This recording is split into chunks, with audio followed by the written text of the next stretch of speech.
நேசம் நிறைந்த உள்ளத்தால் நீளம் நிறைந்த மணிகண்டத்து ஈசனடியார் பெருமையினை எல்லா உயரும் தொலையெடுத்து தேசம் உயதிரு தொண்ட தொகை முன்பணித்த திருவாளன் வாசமலர்மென் கழல் வணங்க வந்த பிற பெய்வணங்குவாம் தூக்கு சீர்திரு தொண்ட தொகை விரி வாக்கினால் சொல்ல வல்லவரான் எங்கள் வாக்கிய பயனாம் பதிக்குன்றைவால் செக்கிழாரடி சென்னியிருத்துவாம் கைலாய பரம்பரையில் சிவஞான போத நெறி காட்டும் வெண்ணை பயில் வாய்மை கண்டான் சந்ததிக்கோர் மெய்ஞான பானுவாகி குயிலாரும் பொலில் திரு ஆவடுதுறைவாள் குரு நமச்சிவாய தேவன் செயலாதி மரபுடையோன் திருமரபு நீடூழி தடைகமாதோ. எல்லாம் வல்ல பெருமான் அருந்தரும் பன்னார் மொழி அமிடர்மன் திரு நனாவுடையாருடைய திருவடிகளை வணங்கி எம்பெருமக்கள் நாயன்மாருடைய பொன்னார் திருவடி தாமர்களை மனமொழி மிகளாலை வணங்கி உரையாசிரி சிவக்குடையாவுடைய திருவடிகளை நீள நினைந்து அடியனுடைய ஞானசிரி பெருந்தகையாருடைய திருவடி தாமர்களை மனமொழி வைகளாலை வணங்கி திருவாவடுதுறை ஆதீன குருமுகா சன்னிதானங்களுடைய பொன்னார் திருவடி தாமர்களை மனம் மொழி மெய்களாலை வணங்கி அமைகின்றேன். அன்பார்ந்த சிவனை செல்வர்களே, இன்று புரட்டாசி மாதம் ரேவதி நட்சத்திரம், எம்பெருமான் உருத்தர பசுபதி நாயனார் குருபூசை திருநாள். அன்பர் பெருமக்களே, உருத்தர பசுபதி நாயனார் அவர் திரு தலையூர் என்று சொல்லக்கூடிய பதியில் அவதரித்த பெருமகனார். சோழ நாட்டிலே ஒரு நல்ல வளமான ஒரு பதியில் அவதரித்த பெருமகனார் நாயனார்.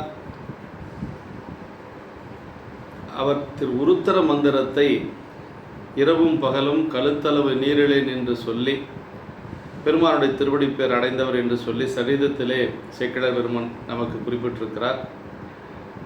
நாயனாருடைய திருச்சரிதத்தை தெய்வ சேக்கிழார் பெருமான் 10 திருப்பாடல்களிலே நமக்கு அருளியிருக்கிறார். அதில் திருத்தொண்ட தொகை ஆசிரியர் நம்முடைய நம்பிகள் நமக்கு அருளுகின்ற பொழுது முருகனுக்கு உருத்தர பசுபதிக்கும் அடியேன் என்று சொல்லி நமக்கு போற்றுகின்றார். அது உருத்தர பசுபதியார் என்ற பெயருடைய நாயனாருக்கு நான் அடியேன் ஆவேன் என்று சொல்லி நாயனாருடைய பெயர் பசுபதி என்று சொல்லி நமக்கு குறிப்பிலே உரையாசிரியர் கூறுகின்றார். உருத்தரத்தை நியதியாக கணித்து கொண்டு பெயரடைந்ததனால் அவருக்கு பேர் உருத்தர பசுபதி நாயனார் என்று சொல்லி ஒரு காரண பெயராக போந்தது என்று சொல்லி இதில் நமக்கு அறிய முடிகிறது. அப்படிப்பட்ட நாயனாருடைய திருச்சரிதத்தை திருத்தொண்டர் திரு அந்தாதி ஆசிரியர் நமக்கு ஒரு பாடலிலே அருளுகின்ற பொழுது, அந்தால் புனல் தன்னில் அள்ளும் பகலும் நின்று ஆதரத்தால் உந்தாத அன்போடு உருத்திரம் சொல்லி கருத்தமைந்த பைந்தார் உருத்தர பசுபதி தன்னல் பதிவயல்கே நந்தார் திருத்தலையூர் என்று உரைப்பரின் நான் இழத்தேன் அந்தால் புனல் தன்னில் அள்ளும் பகலும் நின்று ஆதரத்தார் என்று சொல்லி அதாவது உருத்தர பசுபதியர் என்ற பெயருடைய நாயனாருக்கு நான் அடியேன் சொன்ன சுந்தரமூர்த்தி சாமிகள் கூறுகிறார். அவருடைய பெயரும் அவருடைய தொண்டை சொல்லிய நம்முடைய முதல் நூல் வகை நூலாசிரியர் அவருடைய சரிதத்தை சொல்லுகின்ற பொழுது, அந்தால் புனல் தன்னில் அல்லும் பகலும் நின்று ஆதரத்தால் உந்தாத அன்போடு உருத்திரம் சொல்லி என்று சொல்லி நமக்கு போற்றுகின்றார். அதாவது அழகிய ஆழமாகிய அந்த தண்ணீரில் இரவும் பகலும் கழுத்தளவு தண்ணீரில் நின்று விருப்பத்தினால் வலுவாத அன்புடனே, அதாவது அந்த உருத்திரத்தை எப்படி சொல்வார்னா, அந்த வலுவாத அன்போடு உந்தாத அன்போடும் உருத்திரம் சொல்லி அப்படிங்கிறார். அப்படி உருத்திரத்தை சொன்னால் மட்டும் போதாது, மந்திரத்தை சொல்லுகின்ற பொழுது அது எப்படி சொல்லணும்னா அன்போடு சொல்லணும். காதலாகி கசிந்து கண்ணீர் மல்கி ஓதுவார் தம்மை நன்னெறி குவிப்பது வேதம் நான்களும் மெய்ப்பொருளாவது நாதன் நாம் நமச்சிவாயு என்று சொல்லி நம்முடைய ஞானசம்பந்த பிள்ளையார் அருள்கின்றார். அது மந்திரத்தை சொல்லுவது கூட எப்படி சொல்லணும்னா அன்போடு சொல்லணும். அதான் உந்தாத அன்போடு உருத்திரம் சொல்லி கருத்தமைந்த பைந்தார் என்று சொன்னார். அப்படின்னா அவர் அந்தனர் குலத்தை சார்ந்தவர். அவர் தாமரை மாலை அணிந்த பெருமாள். அதான் அந்தார் அப்படின்னா தாமரை மாலை அணிந்த உருத்தர பசுபதி என்ற காரண பெயருடைய நாயனாரது நல்ல ஊர்.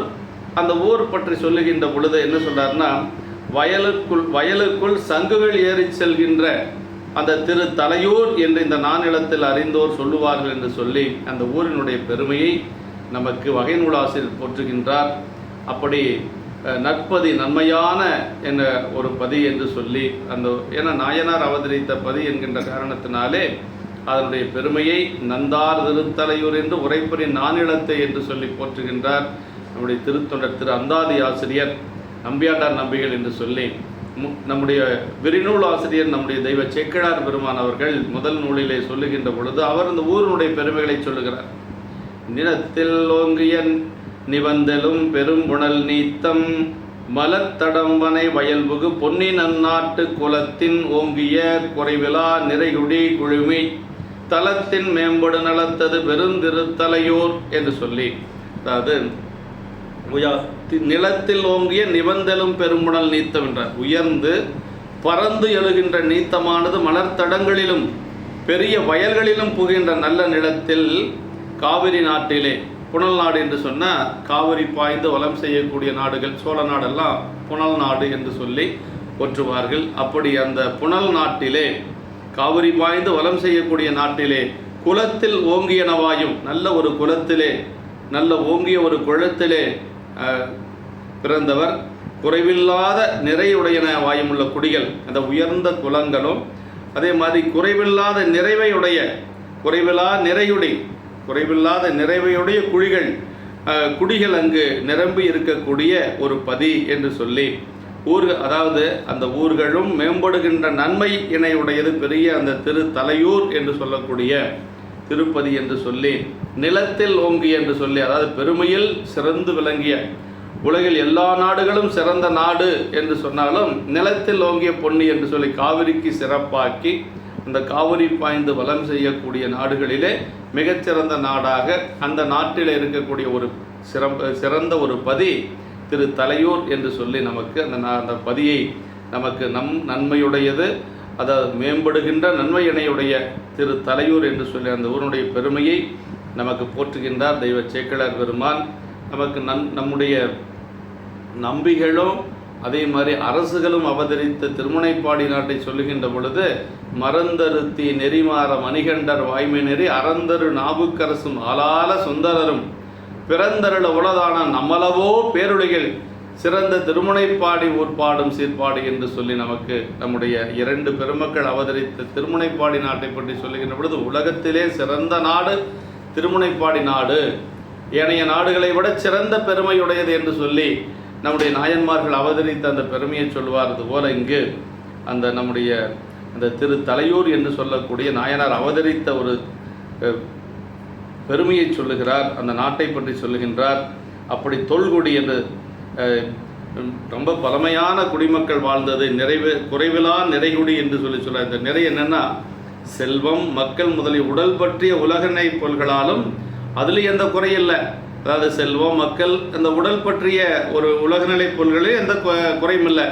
அதுபோக கல்வி ஞானம் முதலிய உயிர் பற்றிய அறிவுநிலை பொருள்களாலும் குறைவில்லாதிருத்தல். ஒரு ஊருனா அதாவது மக்கள் செல்வம் என்று சொல்லக்கூடிய உலகியல் செல்வமும் இருக்கணும், அதே மாதிரி அருளியல் செல்வமும் இருக்கணும். அந்த அருளியல் செல்வம் இருக்கிறது ரொம்ப ரொம்ப சிறப்பு, அது உயிர் பற்றிய ஒரு செல்வம் என்று சொல்லுவாங்க. அப்படி ரெண்டும் இருந்தது. சிந்தையின் நிறைவாகிய செல்வம் பெற்றிருத்தல், சிந்தையின் நிறைவே செல்வம் என்று சொல்லி நம்ம பெரியவங்க சொல்லுவது போல, அதான் இந்த ஊரை பற்றி சொல்லுகின்ற இதனையே நலம் என்று சொல்லி நலமிக்க ஊர் என்று சொல்லி சொல்லுகிறார். அப்படி அந்த ஒரு குணத்திலேயும் அதே மாதிரி செல்வத்தாலும் அதே மாதிரி அறிவினாலும் எந்த ஒரு குறையும் இல்லாத ஒரு ஊர் தலையூர் என்று சொல்லி போற்றுகின்றார். இந்த தலையூர் என்று சொல்லக்கூடிய இந்த ஊரில் தான் நம்முடைய நாயனார் அவதரிக்கிறதுனால அதை சொல்ல, திரு உருத்தரம் திருவைந்தலத்தை உள்ளுரையாக கொண்டு மறையின் பயனாய் விழுங்குதில் இந்த பிராணத்தை இந்த பிராணம் முழுக்க எப்படி சேக்கிழார் பெருமான் பாடியிருக்கிறார் அப்படின்னா, ஐஞ்சீர் கலித்துறையால் பாடியிருக்கிறார். 5 சீர்கள் இருக்கும், ஒவ்வொரு வரியிலையும் 5 சொல் இருக்கும். அப்படி ஐஞ்சீர் கலித்துறை என்று சொல்லக்கூடிய ஒரு இலக்கண அமைப்பில் பாடியிருக்கிறார். அதுக்கு என்ன காரணம்னா, இந்த சரிதம் திரு உருத்தர மந்திரத்தை பற்றி சொல்லக்கூடியது. திரு உருத்தரத்தில் மையமாக இருப்பது அஞ்செழுத்து. அஞ்செழுத்து என்று சொல்லுவது பெருமானுடைய நாமமாகவும் மந்திரமாகவும் இருக்கக்கூடியது. அந்த அஞ்செழுத்தை பற்றி சொல்லுவதனால இந்த செய்யுள் அமைப்புகளே எப்படி இருக்குது அப்படின்னா, நமக்கு ஐஞ்சீர் கலித்துறையால் சேக்கிழார் பெருமான் போற்றி இருக்கிறார். அதுதான் பெரிய ஒரு சிறப்பு. 10 பாடல்களும் அதே போல் அமையப்பட்டிருக்கும்.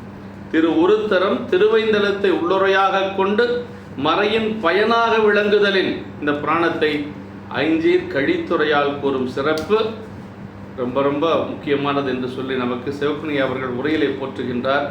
அடுத்து 2வது திருப்பாடலிலே இந்த ஊர் என்னென்னவெல்லாம் கொடுக்கிறது, இந்த ஊரினுடைய சிறப்பு என்ன, அந்த ஊரினுடைய சிறப்பு என்ன, அங்கே இருக்கக்கூடிய சோலையினுடைய சிறப்பு என்ன, அதே மாதிரி அங்கே எப்படியெல்லாம் நீதிகள், தர்மம் நீதியெல்லாம் எப்படி இருந்தது என்று சொல்லி அந்த ஊரை பற்றி சொல்லுகிறார். வானளிப்பன மறையவர் வேள்வியின் வளர்தி, தேனளிப்பன நறுமலர் செறிசெலும் சோலை, ஆண் அளிப்பன அஞ்சுகந்து ஆடுவார்க்கு அவ்வூர், தான் அளிப்பன தர்மமும் நீதியும் சாழ்வும். எல்லாம் அளிப்பன அளிப்பன அளிப்பன அப்படின்னா அதெல்லாம் கொடுக்குதான் அந்த ஊர். சொல்கிறார், வானளிப்பன மறையவர், அந்த ஊரிலே மறையவர்கள் வேள்வி செய்து கொண்டிருக்கிறார்கள். அந்த வேள்வியில் வரும் தீயானது மக்கள் வாழ்வதற்கு நல்ல மலையை அளித்தது என்று சொல்லி, வேள்வியின் பயன் வீழ்ப்புணலாவது என்று சொல்லி நமக்கு திருமுறை. அப்போ அந்த மறையவர்கள் வேள்வி வளர்ப்பதன் மூலமாக அந்த வேள்வி தீயானது மலையை கொடுத்தது என்று சொல்லி சொல்கிறார். அப்புறம் தேனளிப்பன நறுமலர் செறிசெலும் சோலை என்று சொல்லி அந்த சோலைகள் நிரம்ப இருக்கிறது அந்த ஊரிலே. அந்த சோலைகளிலே நறுமலர்கள் நிரம்ப இருக்கிறது. அந்த மலர்களை உண்டு வண்டுகள், அங்கு அந்த தேன் பூச்சிகள் எல்லாம் நமக்கு தேனை அளித்தது, அங்கே இருக்கக்கூடிய மக்களுக்கு தேனை அளித்தது என்று சொல்லி சொல்லுகிறார். அதே மாதிரி ஆண் அளிப்பன அஞ்சுகந்தாடுவார்க்கு அவ்வூர் என்று சொல்லி, அதாவது ஆணினங்கள் பசுக்கூட்டங்கள் அளிக்கக்கூடிய ஐந்தினையும் மகிழ்ந்து ஆடுகின்ற சிவபெருமானுக்கு, அதாவது ஆணிலங்கள் பசுவின் மூலமாக வரக்கூடியது 5 பஞ்ச கவ்யம் என்று சொல்லக்கூடிய அந்த 5னையும் மகிழ்ந்து ஆடுகின்ற சிவபெருமானுக்கு அந்த ஊரானது தர்மமும் நீதியும் சால்வும் என்ற இவற்றை அளிப்பன. பாருங்க, அந்த ஊரில் என்னென்னவெல்லாம் இருக்குது அப்படின்னா, தர்மம் இருக்கிறது, அப்புறம் என்ன இருக்குது, நீதி இருக்கிறது, சால்வு இருக்கிறது என்று சொல்லி இறைவனுடைய வடிவமாக சொல்லப்படுவது தர்மம் நீதி என்று சொல்லி சொல்றார். இது எங்கே வருது அப்படின்னா, நமக்கு நகர சிறப்பிலே மனுநீதி சோழருடைய சரீரத்தை சொல்ல வருகின்ற பொழுது சேக்கிழ பெருமான் சொல்றார், தனிப்பெரும் தர்மம் தானோ தயாவின்றி தானே மன்னன் பணிப்பில் சிந்தையனில் என்று சொல்லி சொல்வார். தனிப்பெரும் தர்மம் தானோ தயாயின்றி வந்தது என்று சொல்லி அங்கு அப்ப இறைவனுடைய வடிவமாக இருக்கக்கூடியது நீதியும் ஒன்று என்று சொல்லி சொல்லுவார்கள். அப்படி அந்த ஊரானது தர்மம் நீதியும் சால்வும் கொடுக்கக்கூடியது என்று சொல்லி நமக்கு இவற்றை அளிப்பனை என்று சொல்லி சொல்லுகிறார். வானளிப்பன வேள்வியின் தீ என்று வேள்வி செய்தல் மலைக்கு காரணமாக இருக்கக்கூடியது என்று சொல்லி, மண்ணில் பெருவேள்வி வளர்தி புகையினாலும் விண்ணில் புயல் காட்டும் வீழி மிழலையே என்று சொல்லி நம்முடைய ஞானசம்பந்த பெருமானுடைய தேவாரம் வேள்வி நற்பயன் வீழ்ப்புணல் ஆவது என்று சொல்லி ஞானசம்பந்த பெருமானுடைய புராணத்திலே சொல்லப்படுகிறது. அதே மாதிரி அதாவது வேள்வியின் சிறந்த பயன் உலகம் காக்கும் மலை தருதலே என்று சொல்லி சொல்வார்கள். அதே மாதிரி நமக்கு நம்முடைய சோலைகள் நிரம்ப இருந்தால் அங்கே இருக்கக்கூடிய மலர்களில் இருக்கக்கூடிய தேனை உண்டு, அந்த தேனை நமக்கு அழிக்கக்கூடியது தேன்கள் நிரம்ப கிடைக்கும் என்று சொல்லி சொல்லுகிறார். உகந்தாடுவார்க்கு இறைவன் பெருமான் பஞ்சகவியத்திலே உகந்தாடுவான் என்று சொல்லி சொல்கிறார். உகந்தாடுவார் அப்படின்னா, அதாவது ஆனளிப்பன அஞ்சுகந்து ஆடுவார்க்கு அப்படின்னா பெருமான் எப்படிப்பட்டவன்னா வேண்டுதல் வேண்டாமை இல்லாத சிவபெருமான். ஆனால் உறைந்து ஆடுதல் என்ன அப்படின்னு, உகந்த ஆடுதல் என்ன அப்படின்னா, அதாவது அவர் எதையும் விரும்ப மாட்டார், ஆனால் இருந்தாலும் அவர் விரும்பி அதிலே ஆடக்கூடியவர் அப்படின்னு என்னென்னா, அதாவது இன்ன பொருளுக்கு இது குணம் என்று நியதி பிடித்து வைத்தது போல ஆனைந்தினால் ஆட்டும் ஆன்மாக்களுக்கு மலக்கரை போதல் என்ற தன்மை வைத்தார் என்றது. அது யாரெல்லாம் பஞ்சகவியத்தின் மூலமாக பெருமானுக்கு திருமுழு காட்டுகின்றார்களோ அவர்களுக்கு இருக்கக்கூடிய அந்த ஆணவத்தை, மலக்கரை என்று சொல்லக்கூடிய ஆணவத்தை நீக்கக்கூடியவன் பெருமான் என்று சொல்ல, அன்பின் மூலமாக ஆனைந்து ஆட்டக்கூடிய அடியவர்களுக்கு அவர்கள் இருக்கக்கூடிய மலக்கரை போகும்படி செய்யக்கூடியவர் பெருமான் என்று சொல்லி சொல்றார். ஆனைந்தில் அத்தன்மை நிகழ்பவன் என்று சொல்லி சொல்றார். அருக்கனில் சோதி அமைத்தோன் திருத்தகு மதியில் தன்மை வைத்தோன் திந்திரல் தீயில் வெம்மை செய்தோன் பொய்தீர் வானில் கழப்பு வைத்தோன் மேதகு காலின் ஊக்கம் கண்டோன் நிலரிகள் நீரிலின் சுவை நிகழ்ந்தோன் வெளிப்பட மண்ணின் திண்மை வைத்தோன் என்று என்றனை பல கோடியனை பலவிரவி அனைத்தனைத்து அவ்வையின் அடைந்தோன் காண்க என்று சொல்லி திரு அண்டப்பகுதியில் நமக்கு மணிவாசக பெருமான் ஒவ்வொன்றிலும் பெருமான் எப்படியெல்லாம் கலந்திருக்கிறார் என்று சொல்லி நமக்கு நம்முடைய வாதபுரடிகள் கூறுகின்றார். விருப்பொன்றில்லான் பூண்டன்ன வேண்டல் செய்யும் பூசனை என்று சொல்லி, அது விருப்பு ஒன்றில்லான் பூண்டன்ன வேண்டல் செய்யும் பூசனை என்று சொல்லி பெருமான் எதுலேயும் விருப்பம் இல்லாதவனாக இருந்தாலும் பூசணையில் அவருக்கு கொஞ்சம் விருப்பம் உண்டு. பூசனை உகந்து என் சிந்தையில் புகுந்து பூங்கழல் காட்டிய பொருளே என்று சொல்லி மணிவாசக பெருமான் சொல்வார். அப்போ பிடித்த பத்தில் சொல்றார், பூசனை உகந்து என் சிந்தையில் புகுந்து பூங்கழல் காட்டிய பொருளே. பெருமானுக்கு பூசனை என்று சொல்லுவது ரொம்ப பிடித்தது என்று சொல்வார்கள். அதே மாதிரி சிவஞான சித்தியார் அதான் சொல்லுதுங்க, விருப்பு ஒன்றில்லான் பூண்டன்ன வேண்டல் செய்யும் பூசனை என்று சொல்லுகிறார். தர்மமும் நீதியும் சால்வம். தர்மம் அப்படின்னா சிவதர்மமும் உலக தர்மமும் என இருவகைப்படும் இறைவனுள் பற்றிய ஒழுக்கம் சிவதர்மம் எனவும். அதாவது 2 தர்மம் இந்த உலகத்தில், சிவதர்மம் உலக தர்மம். சிவதர்மம் என்று சொல்லுவது தான் நமக்கு முக்தியை கொடுக்கக்கூடியது. உலக தர்மம் மீண்டும் பிறப்புக்கு தான் ஏதுவாக இருக்கும் என்று சொல்வார்கள். அப்படி சிவதர்மம் அப்படிங்கிறது ரொம்ப ரொம்ப முக்கியம். நீதினா நியதி என்று சொல்லுகிறார். அதே மாதிரி சார்புனா உயர்ந்த ஒழுக்கத்தில் சிறந்திருத்தல். ஆழ்வாருக்கு அவ்வூர் தான் அளிப்பன என்றது. அவ்வூரில் குழுமிய குலத்தின் ஓங்கிய குறைவிலா நிறைகுடிகள் இறைவன் அருளிய நூல்களின் வழியே ஒழுகினார்கள். அதாவது ஆழ்வார்க்கு அவ்வூர் தான் அளிப்பன என்று சொன்னால், அதாவது அந்த ஊரில் குழுமிய அந்த குலத்தில் ஓங்கிய குறைவிலா நிறை குடிகள் எல்லாம் இறைவன் அருளிய நூல்களின் வழி. அப்படின்னா இறைவன் அருளிய நூல் என்ன? ஆகமங்கள், திருமுறைகள், இதெல்லாமே இறைவன் அருளியது.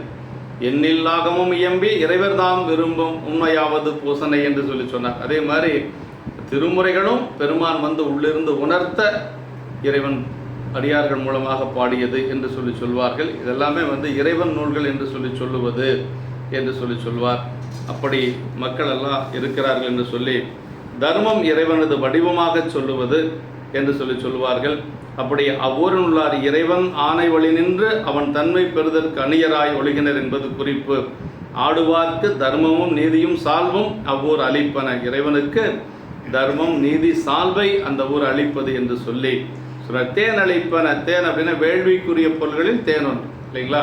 இறைவனுடைய வேள்வியில தேன் ரொம்ப முக்கியமாக சொல்லுவாங்க. அது இறைவனை ஆட்டும் திருமஞ்சன பொருள்களிலும் ஒன்று. வேள்விக்கும் தேன் வேணும்.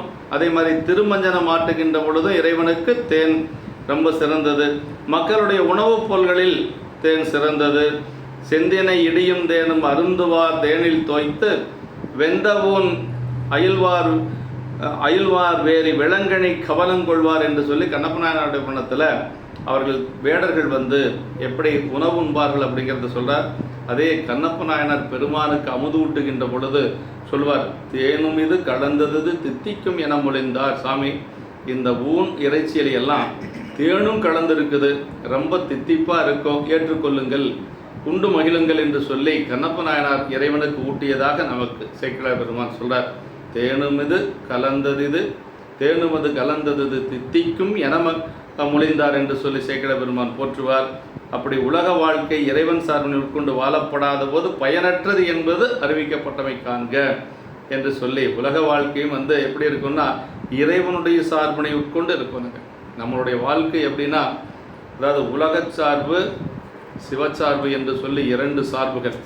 நம்ம உலக சார்பு என்று சொல்லுவது ஒரு நிலை, உலகியல் இன்ப துன்பங்களை அனுபவிப்பது, நமக்காக நாம் வாழ்வது, நம்முடைய குடும்பத்திற்காக நம்மை சார்ந்து இருக்கக்கூடியவர்களுக்காக வாழ்வது ஒரு வாழ்க்கை.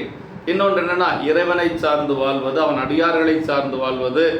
இப்படி அந்த வாழ்க்கைக்கு பேர் என்னென்னா சிவச்சார்பு என்று சொல்லி பெயர்.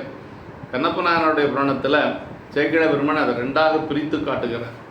கேட்குறதுல 41வது பாட்டில் சொல்கிறார், அது வரைக்கும் கண்ணப்ப நாயனார் அவதரித்தது, வேடர் சேரியில் வளர்ந்தது, அதே மாதிரி வில்வித்தை பயின்றது, அந்த கன்னி வேட்டைக்கு செல்லுகின்ற வரைக்கும் 40 பாட்டு. 41வது பாட்டில் கன்னி வேட்டைக்கு வில் எடுத்துகிட்டு புறப்படுறார். இனி மீண்டும் வேடர் சேரிக்கு வரப்போகிறது இல்லை. கன்னி வேட்டைக்கு போனதுலேருந்து எங்கே இருக்க போகிறார் அப்படின்னா பெருமானோட தான் இருக்க போகிறார். இனிமேல் அந்த வேடர் சேரிக்கு வருவதே கிடையாது. அந்த பாட்டில் சொல்ற 41வது பாட்டில் சொல்கிறார், பொற்றட வரையின் பாங்கற் புரிவுறு கடன்முன் செய்த விற்றொழில் களத்தில் நன்னி விதிமுறை வணங்கி மேவும் அற்றை நாள் தொடங்கினாலும் அடற்சிலை ஆண்மை முற்ற கற்றனர் என்னையாலும் காணவர்க்கரிய சிங்கம் அப்படின்னார். 40 பாட்டு சொல்லிட்டு வர சேக்கிழார் பெருமான் 41வது பாட்டில் மீண்டும் கண்ணப்ப நாயனாருடைய திருவடியை வணங்குறார் அந்த இடத்துல. ஏன்னா இனிமேல் அதாவது சிவபூசை செய்கின்ற பொழுது அந்த சுத்தி எல்லாம் செய்து, நம்ம பூத சுத்தி எல்லாம் செய்து அப்புறம் கடைசியாக பூசைக்கு வருகின்ற பொழுது பெருமான் திருவடியை வணங்குற மாதிரி தன்னை தூய்மைப்படுத்தி கொண்டு மீண்டும் சரியத்தை சொல்ல முயல்கின்றார் தெய்வ சேக்கிழார் பெருமான். அது வரைக்கும் உலகச் சார்பு, 41வது பாட்டுக்கு மேலே சிவச்சார்பு என்று சொல்லி அந்த சரியத்தை இரண்டாக பிரிக்கிறார் நம்முடைய சிவகுனியா அவர்கள். அதுதான் அந்த பாட்டு. அதை முற்ற கற்றனர் என்னை, முற்ற கற்றனா ஐயமில்லாது கற்றார், கற்று தெளிந்தவர் வில்வத்தையை. அந்த வில்வத்தை எதற்காக பயன்பட்டது அப்படின்னா முழுக்க முழுக்க பெருமானுக்கு தொண்டு செய்வதற்கு. அவன் அந்த வில்லை வைத்து கொண்டு பெருமானுக்கு காவல் காத்தார், பெருமானுக்கு மிருகங்களை வேட்டையாடி இறைச்சி கொண்டு வந்து படைத்தார். எல்லாமே இறைவனுக்காக. அதான் கற்றதனாலாய பயன் என்கொள் வாலறிவன் நற்றால் தொலாரியனின் என்று வள்ளுவ பெருமான் சொல்றார். கல்வி கற்றதனுடைய பயன் என்னன்னா இறைவனுடைய திருவடியை வணங்குவது. இறைவன் திருவடியை வணங்காத கல்வியினால ஒரு பயனும் இல்லை அப்படின்னு சொல்லி வள்ளுவ பெருமான் சொல்வது போல அந்த கல்வி எதுக்காக ஆணுச்சு அப்படின்னா கண்ணப்ப நாயனார் கற்ற கல்வி என்ன? அவர் அதை கலைமழிந்த சீர் நம்பினார். என்ன கலை அவர் கற்றார்? அவர் கற்றது ஒரே கலை, வில்வத்தை. அந்த ஒரு கலை அதுக்கு பயன்பட்டது என்றால் பெருமானுக்கு தொண்டு செய்வதற்கு. அதனால தான் அந்த இடத்துல வணங்குறார். பொற்றட வரையின் வாங்கற் புரிவுறு கடன்முன் செய்த விற்றொழில் களத்தில் நன்னி விதிமுறை வணங்கி மேவும் அற்றை நாள் தொடங்கினாலும் அடற்சிலை ஆண்மை முற்ற கற்றடர் என்னையாலும் காணவர் கரிய சிங்கம் என்று சொல்லி போற்றுகின்றார். அப்படி இரண்டாக பிரிப்பார், அந்த வாழ்க்கையவே அப்படி பிரிக்கிறார். பெருமான் எப்படிப்பட்டவன்னா ஆணுகந்து ஆடுவார் அப்படின்னா பஞ்சகவியத்தை விரும்பி ஆடக்கூடியவர் பெருமான் என்று சொல்லி சொல்றார். அதான் அதனால தான் பசுக்களினுடைய சிறப்பும் சொல்லப்படுகிறது. பசுக்களுக்கு பதியாக இருக்கக்கூடியவன் பெருமான். அதான் பசுபதி என்று நாயனாருடைய திருநாமமும் போற்றுகின்றார். அவரது அடிமைத்தரம் புரியும் பெயர் கொண்ட பெரியவரது சரிதம் என்று சொல்லி சொல்லுகிறார். அப்படிப்பட்ட அந்த ஊரிலே ஒரு வேதியர் குலத்திலே தூய ஒரு மரபிலே தோன்றியவர் நம்முடைய பசுபதியார் என்று சொல்லி இந்த 3வது திருப்பாட்டில் சொல்றார். அங்கன் மாநகர் அதனிடை அருமறை வாய்மை துங்க வேதியர் குலத்தினில் தோன்றிய தூயோர் செங்கன் மால்விடையார் செழும் பொன்மலை வள்ளி பங்கினார் அடிமைத்திறம் புரி பசுபதியார். அதுங்க என்ன தொண்டு செஞ்சாலும் என்ன வேணும்னா அடிமைத்திறம் என்பது ரொம்ப முக்கியம். ஆமாம், சைவத்தில் என்ன வேணும்னா தான் அப்படிங்கிற அந்த முனைப்பு இருக்கக்கூடாது. அடிமைத்திறன் என்ன தொண்டு செஞ்சாலும் சரி, கோயில் கட்டி குடமுழுக்கே செஞ்சாலும் சரி, அந்த தான் என்று சொல்லக்கூடிய முனைப்பு இருக்கக்கூடாது. அது இருந்ததுன்னா செய்யக்கூடிய ஒரு செயலுக்கு ஒரு தொண்டுக்கு புண்ணியம் இல்லாத போயிடும்.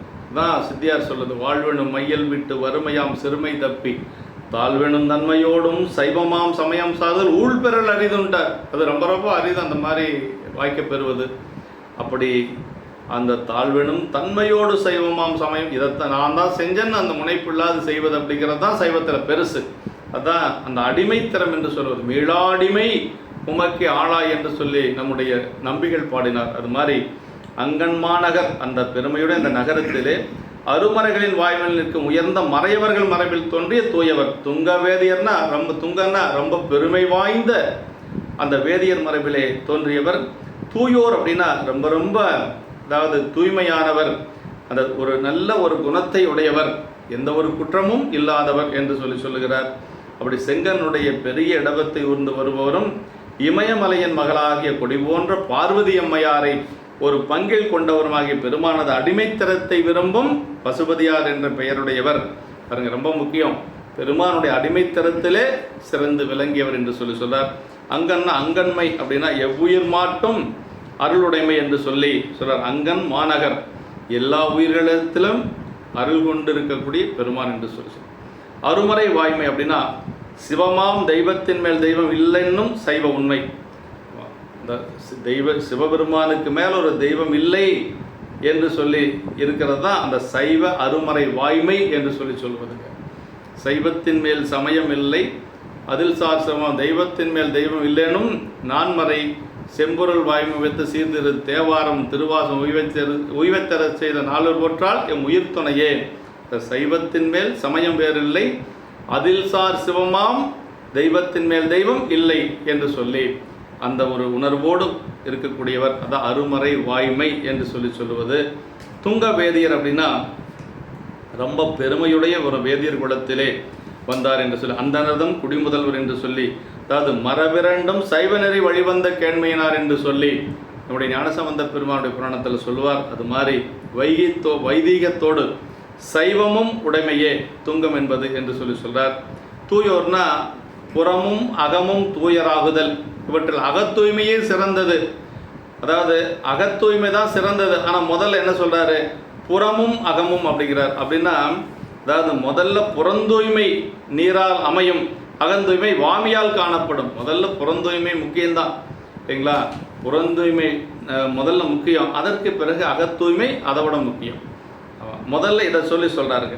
முதல்ல புறந்தூய்மையை சொல்லி அப்புறம் சொல்றார். அதான் ரொம்ப ரொம்ப முக்கியங்க.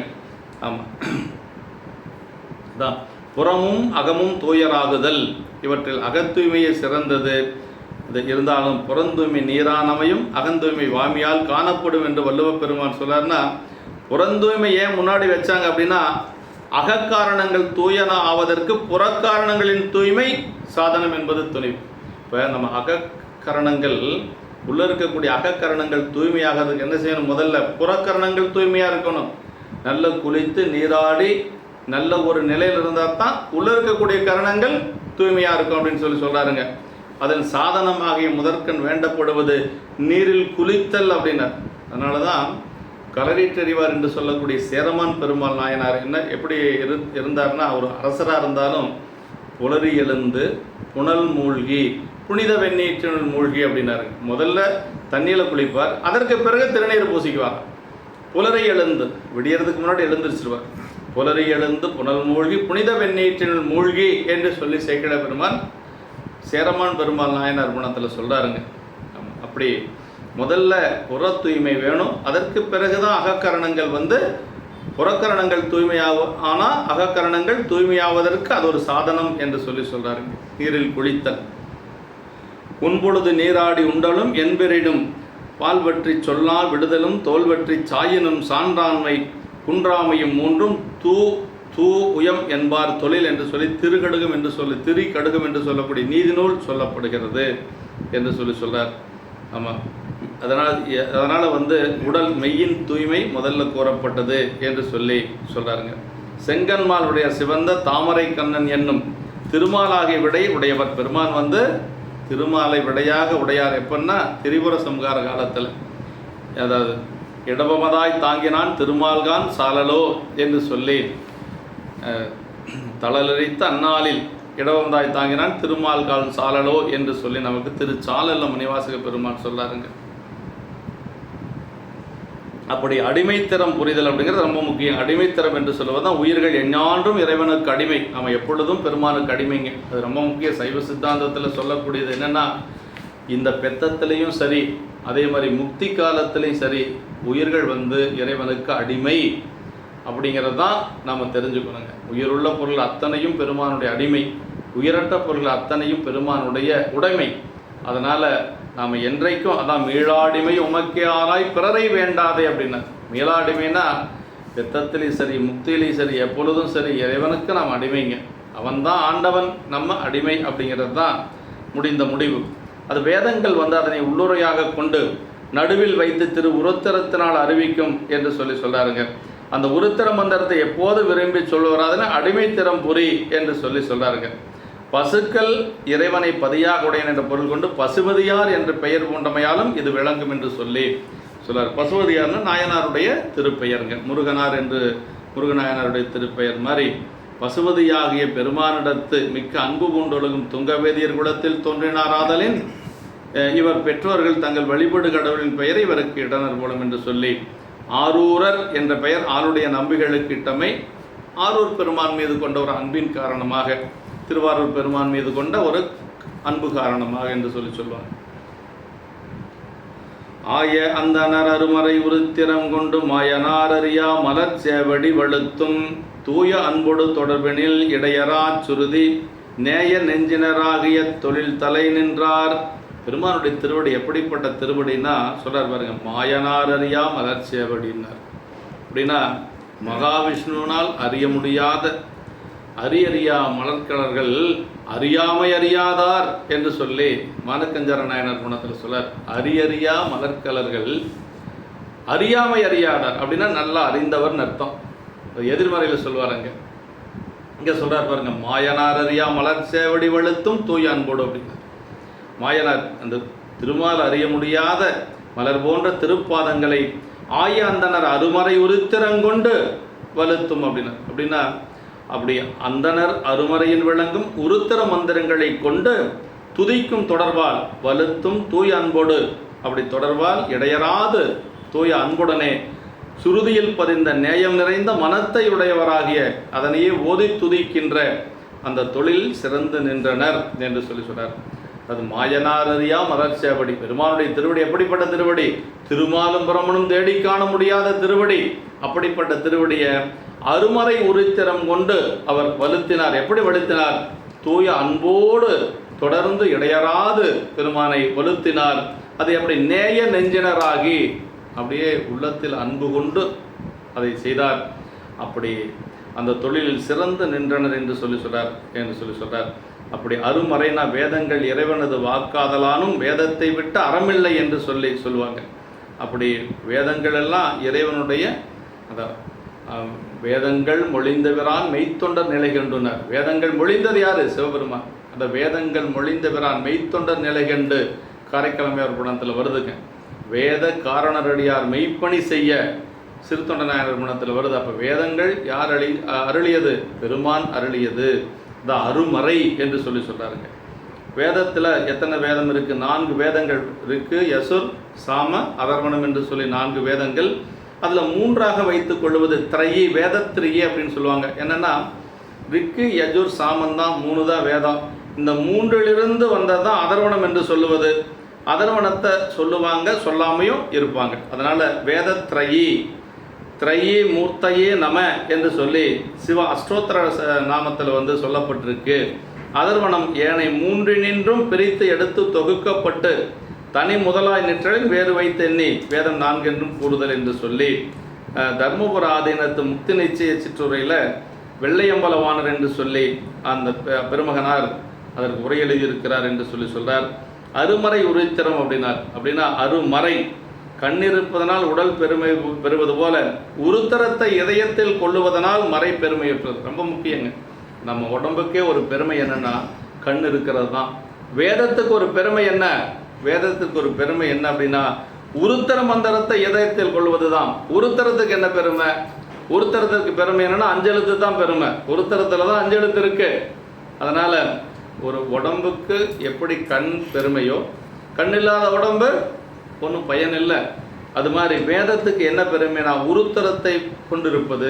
உருத்தரத்திற்கு என்ன பெருமை? உருத்தரத்தில் 5 எழுத்து இருப்பது தான் பெருமைங்க. இப்போ எல்லாத்துக்கும் காரணம் 5 எழுத்து தான்.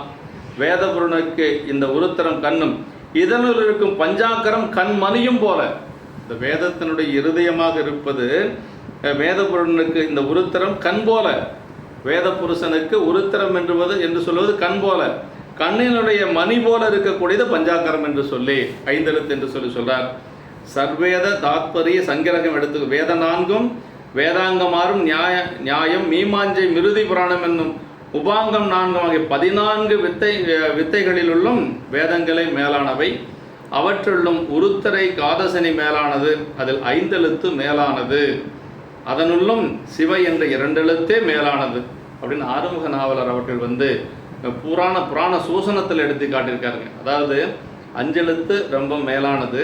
அந்த 5 எழுத்துல 2 எழுத்து சி வா என்று சொல்லக்கூடியது. அந்த 2 எழுத்து தான் ரொம்ப ரொம்ப மேலானது. சிவதத்துவ விவேகத்தில் கண்டது என்று சொல்லி யாழ்ப்பாணம் ஆறுமுக நாவலர் அவர்கள் பெரிய புராண சூசனம் என்று சொல்லி ஒரு நூலில் குறிப்பிட்டிருக்காங்க. இப்போ வேதம் 3 என்ற முறையில் அவற்றில் நடுவனாக இருப்பது யசுர் வேதம். ரிக்கு, யசுர், சாமம் அப்படின்னா நடுவால் இருக்கக்கூடியது யசுர் வேதம். அதில் 7 காண்டங்கள். அந்த 7 காண்டத்தில் 4வது காண்டமாக இருக்கக்கூடியது, அந்த 4வது நடுவனாக இருக்கக்கூடியதில் 11வது அனுபாகத்தில் அதில் நடுவனாக இருக்கக்கூடிய 6வது சூக்தம். அந்த 6வது சூக்தத்தில் திரு உருத்தர மந்திரம் இருக்கு. அதன் நடுவில் விளங்குவது சீபஞ்சாக்கரம். அதன் நடுவில் இருப்பது சிவ என்று சொல்லக்கூடிய திருநாமம். அதுதான் சிவசிவ என்றிட தீவனை மாலும் என்று சொல்லி திருமந்தர் சொல்றதுங்க. பாருங்க வேதத்தில் எப்படி பாருங்க 3 வேதங்கள் வச்சுட்டோம்னா வேதத்திரையே என்று சொல்லி 3 எடுத்துட்டோம்னா அதில் யஜுர்வேதம் மையமானது. யஜுர்வேதத்தில் இருக்கக்கூடிய அந்த 11 அனுபாகத்தில் 6வது சூக்தத்தில் வரக்கூடியது திருவுருத்தரம். அதில் நடுவால் இருக்கக்கூடியது ஸ்ரீபஞ்சாக்கரம், அதில் நடுவால் இருக்கக்கூடியது சிவ என்று சொல்லக்கூடியது. அப்போ இது வேதத்தினுடைய மையமாக, அதான் சிவசிவ என்றிட தீவனை மாலும் சிவசிவ என்றிட தேவரும் ஆவர் என்று சொல்லி நமக்கு திருமந்திரம் சொல்லுதுங்க. சிவசிவ என்ன சிவகதி தானே என்று சொல்லுவாங்க. அப்போ இது அட்சர துவயம் என்று சொல்லி வடமொழியில் சொல்லுவாங்க. 2 எழுத்து சிவா என்று சொல்லுவது அட்சர துவயம் என்று சொல்லுவது. வேதபுருடன் சிவனை இதயத்தில் வைத்து போற்றுகின்றான் என்பதும் இந்த கருத்துப்பட்டு. இதெல்லாம் சிவகுனிய உரையில் அப்படி எழுதி கொடுக்குறார் நமக்கு. சரி, வடமொழியில் தான் இப்படி இருக்குது. வடமொழியில் 3 வேதங்கள் சொன்னீங்க. அதில் மையத்தில் இருக்கிறது யஜுர்வேதம், அதில் மையத்தில் இருக்கக்கூடியது உருத்தரம், அதில் மையத்தில் இருக்கக்கூடியது அந்த 5 எழுத்து, அதில் மையத்தில் இருக்கக்கூடியது சீவா அப்படின்னு சொன்னீங்க. தமிழ் மறையில் எப்படி இருக்குது அப்படின்னா அதே மாதிரி இருக்குதுங்க. அதுதான் ஒரு பெரிய சிறப்பு. தமிழ் வேதத்துக்கும் வடமொழி வேதத்துக்கு இருக்கக்கூடிய ஒரு ஒற்றுமை என்னன்னா இதுதாங்க. தமிழ் மறையில் எப்படி இருக்குன்னா வேதங்கள் 4 என்றும் 3 என்றும் பிரிக்கப்படுவது போல தமிழ் வேதமும் தேவாரம், திருவாசகம், கோவையும் சேர்ந்து 4 என்றும், தேவாரங்கள் மூவர் அருளிய வாற்றால் 3 என்றும் விரிக்கப்படும். அதாவது தேவாரம் மொத்தம் 3 இல்லைங்களா? 12 திருமுறைகளில் மூவர் பெருமக்கள் பாடியது தேவாரம்னு வச்சுக்கலாம். யார்? ஞானசம்பந்த பெருமான், நாவுக்கரசு பெருமான், சுந்தரமூர்த்தி சாமிகள். அதில் மையமாக வைத்து போற்றப்படுவது 3, 4, 5 என்று சொல்லக்கூடிய 4, 5, 6 என்று சொல்லக்கூடிய அப்பர் சாமிகள் திருமுறை, நாவுக்கரசு பெருமானுடைய திருமுறை. அந்த நாவுக்கரசு பெருமானுடைய திருமுறையில் 4 திருமுறை 4, 5, 6 மையமாக இருக்கக்கூடிய 5ஆம் திருமுறை. அப்படி 5ஆம் திருமுறையில் அதில் திரு குறுந்தொகை அப்படின்னு சொல்கிறது 5ஆம் திருமுறை. அதில் 100 பதிகம். அந்த 100 பதிகத்தில் 51வது பதிகமாக இருக்கக்கூடியது திருப்பாலைத்துறை பதிகம். அது பாருங்க, மூவர் முதலிகள் அருளிய தேவாரம், அதில் மையமாக இருக்கக்கூடியது நாவுக்கரசு பெருமானுடைய தேவாரம். நாவுக்கரசு பெருமானுடைய திருமுறைகள் 4, 5, 6 மையமாக இருக்கக்கூடியது 5ஆம் திருமுறை. அந்த 5ஆம் திருமுறையில் 51வது பதிகமாக இருக்கக்கூடியது திரு பாலைத்துறை பதிகம். அந்த பாலைத்துறை பதிகத்தில் 11 திருப்பாசரத்தில் 6வது பாட்டாக இருக்கக்கூடியது சிவாய என்று சொல்லி பாசம் ஒருவிய சீபஞ்சாக்கரம் விளங்குவது என்று சொல்லி இது நம்முடைய ஒரு அன்பர் கொடுத்த குறிப்பு என்று சொல்லி நம்ம ஐயா அவர்கள் எழுதியிருக்கிறார்.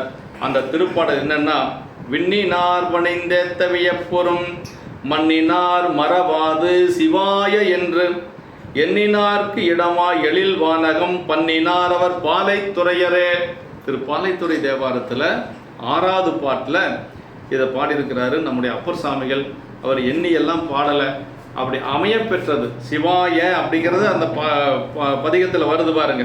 விண்ணினார் பணிந்தேத்த வியப்புறும் மண்ணினார் மறவாது சிவாய என்று எண்ணினார் கிடமா எழில் வானகம் பண்ணினார் அவர் பாலைத்துறையரே என்று சொல்லி 6வது பாட்டில் ஒரு பதிகத்தில், அந்த பதிகத்தில் 11 பாடல் அப்படின்னா அதில் 6வது திருப்பாடல் அமைய பெற்றிருக்கக்கூடியது ஒரு பெரிய சிறப்பு என்று சொல்லி, அதாவது பாசமுருவிய சீபஞ்சாக்கரம் என்று சொல்லி அரணே முதற்கடவுள் என்று சிவஞான போதமும் நமக்கு முதல் சூத்திரத்தில் சொல்லுது இல்லைங்களா?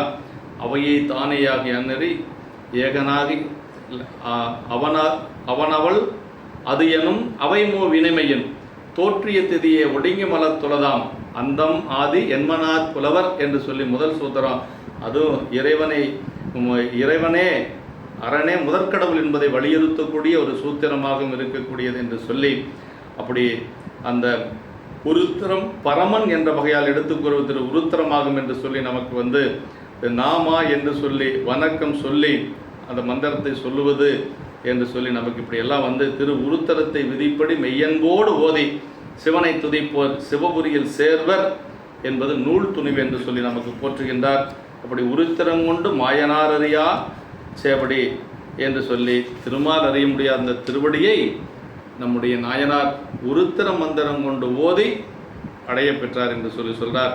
அதாவது வேதங்கள் நாராயண பரோத் தியாதா அப்படின்னா நாராயணனை தியானிப்பவன் அப்படின்னு வேதம் சொல்லுது. நாராயணனை தியானிப்பவன் என்று வேதம் சொல்லுகிறது. சிவபெருமானை தியானிக்கப்படுபவன் என்று சொல்லி வேதம் சொல்லுதான். நம்முடைய ஐயா உரையை சொல்லியிருக்கிறார். சிவபெருமானை சொல்லுகின்ற பொழுது தியேயன் அப்படின்னா தியேயன்னா தியானிக்கப்படுபவன், அதாவது தியானிப்பவன் நாராயணன், தியானிக்கப்படுபவன் சிவபெருமான் என்று சொல்லி தியேயன் என்று சொல்லி வேதத்திலே சிவனையும் வேதங்கள் கூறும் என்று சொல்லி நமக்கு போற்றியிருக்கிறார். வையம் சுடர்வனாக பள்ளி கொள்வான் உள்ளத்தான் என்று சொல்லி திருவாரூர் தேவாரத்தில் சொல்லப்படுகிறது. மிக்க வேதத்துலான் விரிநீர் உடுத்த மன்னகத்தான் திருமால் அகத்தான் என்று சொல்லி தனிவிருதத்தில் அப்பர் சாமி சொல்றார். திருமால் அகத்தான்னா திருமாலுடைய நெஞ்சிலே இருக்கக்கூடியவன் சிவபெருமான் என்று சொல்லி நமக்கு போற்றி திருமுறைகள் போற்றி இருக்கிறது. தியானிக்கப்படும் பொருளாக சிவனும் தியானிப்போனாக விஷ்ணுவும் கூறப்பட்டு இருப்பது ஒரு சிறப்பு என்று சொல்லி நமக்கு பிரம்மசூத்திரத்திலேயும் சொல்லப்பட்டிருக்கிறது என்று சொல்லி சொல்லுகிறார். இப்போ எல்லோரும் தியானிக்கக்கூடிய ஒரு பொருள் என்ன, யார் அப்படின்னா தியானிக்கப்படக்கூடியவன் சிவபெருமான் ஒருவனே என்பது நிச்சயிக்கப்படுகிறது. சிவன்தான் தியானிக்கப்படும் பொருள், விஷ்ணுவெல்லாம் தியானிப்போர் என்று சொல்லி நமக்கு திருமுறை சொல்லுகிறது. தொடர்பினால் இடையரா தூய அன்போடு என்று சொல்லி அப்படி எப்படி சொல்வார்னா தூய அன்போடு தொடர்ந்து சொல்வார். இடையரா அன்புனக்கு என் ஊடகத்தை நின்றுருக தந்தல்யம் உடையானே என்று சொல்லி சொல்லுவது போல சொல்வார். அப்படி அடுத்த திருப்பாட்டில் கரையில் கம்பலையுள் ஒளி கரங்கிடமருங்கு பிரசமென் சுரும்பரைந்திட கருவரால் பிறழும் நீரை நெடுங்கயல் நீரிடை நெருப்பெழுந்தனைய விரை நெகிழ்ந்த செங்கமலமுன் பொய்கையில் மேவி அப்படின்னா அப்படி பறவைகளினுடைய ஒளிகள் எல்லையில்லாத கம்பலையாக சத்திக்க அந்த குளத்தில் நின்று கொள்ளுவார். கழுத்தளவு நீரிலே நின்று கொள்ளுவார். கரிய வரால் மீன்கள் பிறல்கின்ற வரிசை வர நீண்ட கயல்கள் செல்கின்ற நீரினுள் நெருப்பெழுந்தது போல வாசனையுடன் அந்த செந்தாமரையுடைய பொய்கை, அதாவது அந்த பொய்கையில் செந்தாமரைகள் எல்லாம் அப்படி பூத்துருக்குமா. அது பார்க்கறதுக்கு எப்படி இருக்குன்னா நீரிலே இருந்து எழுந்த நெருப்பு போல இருக்குமா. செந்தாமரை நல்ல அப்படி தலன்னு இருக்கும், தணல் போல அந்த நீர் இருக்கு. நீரிலிருந்து அப்படி செந்தாமரை அப்படி பூத்து இருக்கக்கூடிய காட்சி எப்படி இருக்குதுன்னா ஓமை சொல்றார் பாருங்க, அருமையான ஓமை. நிறை நெடும் கயல் நீரிடை நெருப்பெழுந்து அணைய விரை நெகிழ்ந்த செங்கமலமென் புகையுன் மேவினர். நீரில் நெருப்பு எப்படி வரும், நீரிலிருந்து நெருப்பு பூத்து வந்தால் எப்படி இருக்குமோ அது மாதிரி அந்த குலத்தினுடைய வாவியிலே இருந்து அந்த தாமரைகள் பூத்தது அப்படி இருக்கிறது என்று சொல்லி நம்முடைய சேக்கிழ பெருமான் ஒரு அருமையான ஓமை சொல்லுகிறார். அப்படி இருக்கக்கூடிய அந்த நீற்றிலே அவர் எப்படி அந்த மந்திரத்தை சொன்னார் அப்படிங்கிறது இந்த பாட்டில் சொன்னார். தெல்லுதன் புனல் கழுத்தளவாயிடை செறிய உள்ளுறுப்புக்கு நின்றுகை உச்சி மேல் குவித்து தள்ளு வெண்டரை கங்கை நீர் ததும்பிய சடையார் கொள்ளு மண்பினில் உருத்திரம் குறிப்பொடுபயின்றார். என்னன்னா அந்த குளிர்ந்த தடாகம், அந்த குளிர்ந்த அந்த தடாகத்தில் உள்ள போய் நின்று கழுத்தளவு நீர், அந்த கழுத்தளவு நீரிலே நின்று கொள்ளுகிறார். அப்படியே கைகளை உச்சி மேல் குவித்து கொள்ளுகிறார். அப்படி கழுத்தளவு நீரிலே நின்று கைகளை அப்படியே உச்சி மேல் குவித்து கொண்டு அப்படியே வெள்ளிய அலைகளுடைய கங்கை நீர் ததும்பிய அந்த கங்கை நீர் ததும்பிய சடையுடைய சிவபெருமான் உகந்து கொள்ளும் அன்புடன், அப்படி பெருமான் உகந்து கொள்ளும் அன்பு, அதாவது இதை பெருமான் அப்படி உகந்து ஏற்றுக்கொள்ளுவாராம் அந்த அன்பை. அப்படி அந்த அன்புடன் திரு உருத்திரத்தனை, அதாவதுங்க ஆலமுண்டார் அன்பர் அன்பெனும் அமுதம் உண்பார் என்று சொல்லி நமக்கு எங்கே சொல்கிறார் அப்படின்னா நம்முடைய திருநாகைக்காரன் அதிபத்த நாயனார் பணத்தில் சொல்கிறாருங்க. ஆலமுண்டார், ஒரு காலத்தில் தேவர்கள் கொடுத்த ஆலகால விஷத்தை உண்ட சிவபெருமான் விரும்பி உண்பது தொண்டர் அன்பெனும் அமுதம் உண்பார் என்று சொல்லி சேக்கிழ பெருமான் போற்றுவார். அப்படி பெருமான் எப்படின்னா சிவன் உகந்து கொள்ளும் அன்புடன், அவர் பெருமான் உகந்து விரும்பி கொள்ளக்கூடிய அன்போடு உருத்திரத்தனை அவரது அடிமைத்தரத்தை மனத்திற்கொண்ட குறிப்புடனே பயின்றார். இது ரொம்ப முக்கியம். அடிமை அடிமை அடிமைங்கிறது நம்ம மனசில் இருந்துகிட்டே இருக்கோம். என்னைக்கு முனைப்பு வந்துடவே கூடாது. மந்திரம் சொன்னாலும் சரி, வேற தொண்டு செய்தாலும் சரி, எது செஞ்சாலும் சரி, அந்த அடிமை அப்படிங்கிறது இருக்கும். அவனே தானேயாக அந்நெறி ஏகனாகி இறைவனை நிற்க மலமாயி தன்னோட வல்வினை என்ற எப்போ அந்த வல்வினை போகும் மலம் போகும்னு சொல்றார் சிவஞான போதத்தில். ஏகனாகி இறைவனை நிற்கனர், பெருமானிடத்தில் அன்பு கொண்டு அவனிடத்தில் அடிமையாக நின்று எல்லாம் சாமியினுடைய திருவருள் செய்கிறது, நான் செய்யவில்லை என்று சொல்லி முனைப்பு அடங்கி நிற்கின்ற பொழுது நம்முடைய மாயை கண்மங்கள் ஆணவ மலங்கள் அத்தனையும் நீங்கும் என்று சொல்லி நமக்கு சிவஞான போதம் சொல்லுகிறது. அவனே தானேயாக அந்நெறி ஏகனாகி இறைவனை நிற்க மலமாயை தன்னோடு வல்வினை என்று சொல்லி அதெல்லாம் அப்போ தான் நீங்கும் என்று சொல்லுகிறார். ஏன்னா எப்படி சொன்னார்னா, திருவுருத்திரத்தினை அன்போடு அடிமைத்திறத்தோடு சொன்னார். அதான் நம்ம கொள்ளும் அன்பெனில் உருத்திரம் குறிப்போடு பயின்றார்னா அடிமைத்திறத்தோடு அதை சொன்னார், அன்போடு சொன்னார் என்று சொல்லி, அப்படி மந்திரத்தை நாம் எப்படி சொல்லணும் அப்படிங்கிறத நமக்கு சொல்கிறாருங்க. அதான் நமக்கு ஏற்கனவே சொன்னது போல, காதலாகி கசிந்து கண்ணீர் மழ்கி ஓதுவார் தம்மை நன்னெறி குறிப்பது என்று சொல்லி, வேதம் நான்கிலும் மெய்ப்பொருளாவது என்று சொல்லி நமக்கு நம்முடைய ஞானசம்பந்த பிள்ளையார் சொல்லுகிறார். சடையார் கொள்ளும் அன்பு, சடையார் உகந்து கொள்வது அன்பு ஒன்றே என்பதுதான் எல்லா நூல்களாலும் சொல்லப்படுவது. அன்பராயிருப்பாரை அறிவரே உள்ளமுள் கலந்து ஏத்த வல்லார் கல்லால் கள்ளம் உள்ள வழி கசிவான் அலன் என்று சொல்லி, யாரெல்லாம் அன்போடு வழிபாடு செய்கின்றார்களோ அவங்களுக்கு பெருமான் அருள் செய்வான். அன்பராயிருப்பாரை அறிவரே என்று சொல்றாருங்க. அப்படி அந்த அன்பு இல்லாதவர்களுக்கு பெருமான் வந்து அருள் செய்ய மாட்டார் என்று சொல்லி, அன்புன்னு அதே மாதிரி தான் நம்முடைய சிறு தொண்ட நாயனார் குணத்தில் சாமி கைலாயத்திலிருந்து கீழே வர, கைலாயத்திலிருந்து செங்காட்டங்குடிக்கு வர, கண்டாததொரு வேர்க்கை பசியுடையார் அமைப்போல கண்டாரை சிறு தொண்டர் மனைவினைவி கடிதணைந்து தொண்டானாருக்கு என்னாலும் சோரளிக்கு வண்டார் பூந்தாரான் மனையில் உள்ளாரோ அப்படி கேட்டு வந்தார் இல்லையா. எதுக்காக வந்தார்? அவர் என்ன சாப்பிட்டுட்டு போகிறதுக்காக வந்தார் அப்படின்னா அப்படி அல்ல, அவருடைய அன்பை நுகர்ந்து கொண்டு போவதற்காக வந்தாராம். இப்போ பாருங்கள், கைலாயத்தில் இல்லாத அன்பு செங்காட்டங்குடியில் அவருக்கு கிடைச்சிருக்குது. சேக்கடா பெருமான் அங்கே சொல்கிறாருங்க, என்ன சொல்கிறாருன்னா, அன்பு நுகர்ந்து அருளுதற்கு விடையவர்தாம் சித்த மகிழ் வையரவராய் திருமலையில் நின்றணைகின்றார். அப்படின்னா அன்பை நுகர்ந்து கொண்டு செல்லுவதற்கு மட்டும் வரல, அவன் எதுக்காக வந்தான்? அருள் செய்வதற்கும் வந்தான் பெருமான். அதான் ரொம்ப முக்கியங்க. அடியாரிடத்தில் அன்பை நுகர்ந்து சும்மாவா போவார்? அந்த அன்புக்கு இணை ஒருத்தர்கிட்ட ஒரு பொருள் வாங்கினா இன்னொரு பொருள் நாம் கொடுக்கணும் இல்லைங்களா? அதுதானே, அதாவது ஒரு உலகியல் வழக்கு அதுதானே. ஒரு பொருள் வாங்கினா இன்னொன்று நம்ம அவங்களுக்கு கொடுக்கணும். சாமி சிறு தொண்டர்கிட்ட அன்பை வாங்கினார், என்ன கொடுத்தார்? அருளை கொடுத்தார். அதுக்காகத்தான் கைலாயத்திலிருந்து செங்காட்டங்குடிக்கு வந்திருக்கிறார். ரொம்ப அருமையான இடம். அன்பு நுகர்ந்து அருளுதற்கு விடையவர்தாம் சித்தமகிழ் வைரவராய் திருமலையில் நின்று அணைகின்றார் என்று சொல்லி, அப்படியே அங்கிருந்து வந்தவர் அப்படி சிரிச்சிட்டு வரார். ஆமாம், நிலவெறிக்கும் சிரிப்பு அப்படின்னார் சேக்கிழார் பெருமான். நிலவு தோத்து போயிடணுமா அந்த மாதிரி ஒரு சிரிப்பு. அப்படியே அந்த கோலத்தோடு வருகிறார். அந்த அழகு சேக்கிழார் பெருமான் அங்கு போற்றுகிறார். அப்படியே சொல்லிட்டு எப்படி கேட்குறாராம், தண்டாததொரு வேட்கை பசியுடையார் தமை போல கண்டாரை சிறு தொண்டர் மனைவினிவி கிடைத்தணைந்தும். பார்க்குறவங்கடையெல்லாம் கேட்குறாரு, சிறு தொன்று வீடது, சிறு தொன்று வீடது, சிறு தொன்று வீடதுன்னு. அங்கேருந்து வந்தவருக்கு சிறு தொன்று வீடு தெரியாமையே இருக்கு. அப்படி ஒருத்தர் இந்த ஊரில் இருக்கிறாருன்னு எல்லாரும் தெரிஞ்சுக்கணும்னு சாமி விரும்புகிறார். அதுதான் உண்மைங்க. நான் அவருக்கு தெரியாத ஏதாவது உண்டா? அப்படி இல்லை. அப்படி வந்து பெருமான் அருள் செஞ்சான். எதுக்காக அருள் செஞ்சான்னா, அந்த அருளை அன்பை நுகர்ந்து அருள் செய்தான் அப்படிங்கிறத ரொம்ப. அப்போ நம்ம என்ன செய்யணும்? அவனுடைய அருள் நமக்கு வேணும்னா நம்ம அவனுக்கு அன்பு செய்யணும். அதான் ரொம்ப முக்கியம்.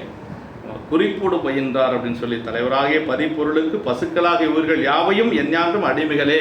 ரொம்ப முக்கியங்க. சைவத்தில் நாம் என்றைக்கும் சிவபெருமானுக்கு அடிமை அப்படிங்கிறது நம்ம மனசில் மேலோங்கி இருக்கணும். அவ்வடிமைத்தரத்தினில் செல்ல ஒட்டாது இடைவிளக்கும் பாசங்களை நீங்கி அடிமை செய்ய பெறுதல் வேண்டும் என்பதும் முதலே குறிக்கும். அதாவதுங்க, இதனையே அடிமை திறம்புரி அப்படின்னு, ஒரு ஆன்மா நான் இறைவனுக்கு அடிமை அப்படிங்கிற பொழுது தான் அந்த ஆன்மா பக்குவம் அடைந்ததாகவே கருத முடியும். நான் இறைவனுக்கு அடிமை இல்லை அப்படின்னா நீ இன்னும் பக்குவம் வரலேன்னு அர்த்தம். இதை விடாது பலகாலம் சொல்லுதல். வேதத்தில் உருத்தரம் அதனுள் சிவமும் போலவும் இவ்விரண்டு பாட்டுகளும் ஒரு தொடர் பெற்று, அது வேதத்தில் உருத்தரமும் அதனுள் சிவமும் போல இந்த ரெண்டு பாட்டுகளும் ஒன்று போலவே நமக்கு வந்திருக்கிறது என்று சொல்றார். இப்போ அடுத்த பாட்டில் சொல்றார், அருமறை பயனாகிய ஒரு திறம் அதனை வருமுறை பெரும் பகலும் எல்லையும் வழுவாமே திருமலர் புகட்டு இருந்தவன் அனையவர் சில நாள் ஒருமை உய்த்திட உமையிடம் மகிழ்ந்தவர் உவந்தார். அவர் சொன்ன மந்திரத்தை பெருமான் உவந்தார் அப்படின்னா ரொம்ப விரும்பி கேட்டார்னு அர்த்தம். சாமி எப்படி விரும்பி கேட்டார் பாருங்க. அருமறை பயனாகிய உருத்திரம் அதனை அரிய மறைகளின் பயனாகிய உருத்திரத்தை, அப்படின்னா வேதங்களுடைய பயனாக இருப்பது உருத்திரம் இல்லை, உருத்திர மந்திரம் தான். அப்படி மறைகளின் பயனாகிய உருத்திரத்தை வருமுறையில் பெரும்பகலிலும் மாலையிலும் தவிராமல் இப்போ இரவும் பகலும் தவறாது சொல்கிறார். அள்ளியும் நண்பகலும் 5 பதம் சொல்லுவார். அந்தியும் நண்பகலும் 5 பதம் சொல்லின்னு சுந்தரர் சொல்வார். அது மாதிரி இங்கே என்ன சொல்கிறாரு, எள்ளியும் அருமறை உருத்திரம் அதனை பகலும் எள்ளியும் வலுவாமே என்று சொல்லி சொல்றாருங்க. அப்படி தவறாமல் தாமரை எனது பொகுட்டில் இருக்கும் பிரம்மதேவனை போன்ற பசுபதியார் சில நாள் ஒன்றுபற்ற உணர்வுடன் இவ்வாறு கணித்த போது உமையம்மையாரை இடப்பாகத்தில் மகிழ்ந்து வைத்த பெருமான் உவந்தனர். எப்படி சொல்லணும் பாருங்க. அதாவது ஒருமை உய்த்திட உமையிடம் மகிழ்ந்தவர் உவந்தார். ரொம்ப முக்கியம். ஒருமை ஒன்றியிருந்த நினைமென்கள் உந்தமக்கு ஊனமில்லை அப்படின்னு சொல்லி அப்பர் சாமிகள் பாரு. வழிபாடு எப்படி இருக்கணும்னா ஒன்றியிருந்து வழிபாடு செய்யணும். அதுதான் ரொம்ப முக்கியம். அதாவது ஒருமை உய்த்திட உமையிடம் மகிழ்ந்தவர். நம்மளும் ஒருமையோடு இருந்து பெருமானை வழிபாடு செஞ்சோன்னா உமையம்மையோடு இருக்கக்கூடிய சிவபெருமான் உவந்து, அதாவது விரும்பி அதை ஏற்றுக்கொள்ளுவான் என்று சொல்றாருங்க. மறைப்பயனாகிய உருத்திரம் என்று சொல்லி சொல்றாரு. அதாவது வேதத்தினுடைய பயன் என்னன்னா உருத்திரம் இருப்பது தானுங்க. அதை நமக்கு சொல்லுவார். நம்முடைய சண்டீஸ்வர நாயனாருடைய புராணத்தில் சொல்லுகின்ற பொழுது கண்ணின் பயனாம், அதாவது பண்ணின் பயனாம் நல்லிசையும், பாலின் பயனாம் இன்சுவையும், அப்புறம் கண்ணின் பயனாம் பெருகொழியும், கருத்தின் பயனாம் எழுத்தஞ்சும், விண்ணின் பயனாம் பொலிமலையும், வேத பயனாம் சைவமும் போல் மண்ணின் பயனாம் அப்பதியின் வளத்தின் பெருமை உடையார் என்று சொல்லி நமக்கு அந்த சண்டீஸ்வர நாயனருடைய குணத்தில் சொல்லுவாருங்க. ஒன்னொன்றுக்கு ஒரு பயன் சொல்றார். பண்ணின் பயனாம் நல்ல இசையும்னார். பண்ணுக்கு என்ன பயன்? நல்ல இசை. பாலின் பயனாம் இன் சுவை அப்படின்னாரு. அப்புறம் கண்ணின் பயனாம் பெருகொலி. கண்ணில் ஒளி இல்லைன்னா கண்ணுக்கு ஒரு பயணம் இல்லை. கருத்தின் பயனாம் எழுத்தஞ்சும்னார். ஒரு கருத்துக்கு என்ன பயன் அப்படின்னா அஞ்செழுத்தை பொருளாக உள்ளதுதான் ஒரு கருத்துக்கு பொருள். ஆமாம், அதான் கருத்தின் பயனாம் எழுத்தஞ்சும்னாரு.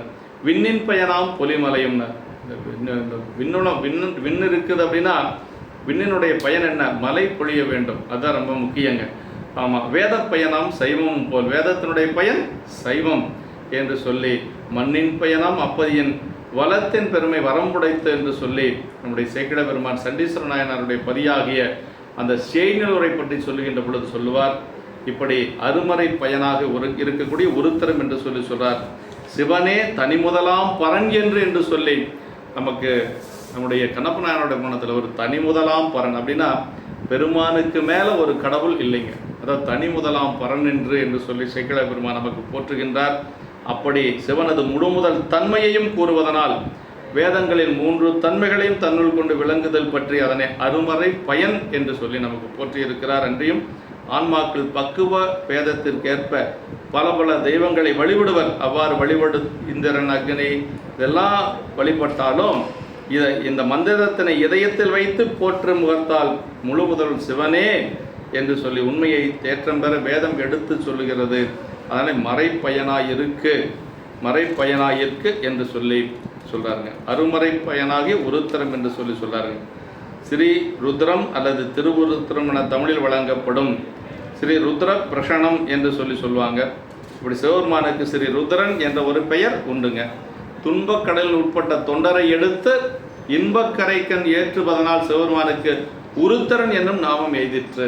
நம்ம தமிழில் உருத்திர மந்திரமாக வைத்து போற்றப்படுவது நின்ற திருத்தாண்டகம்னு சொல்லுவாங்க பெரியவங்க.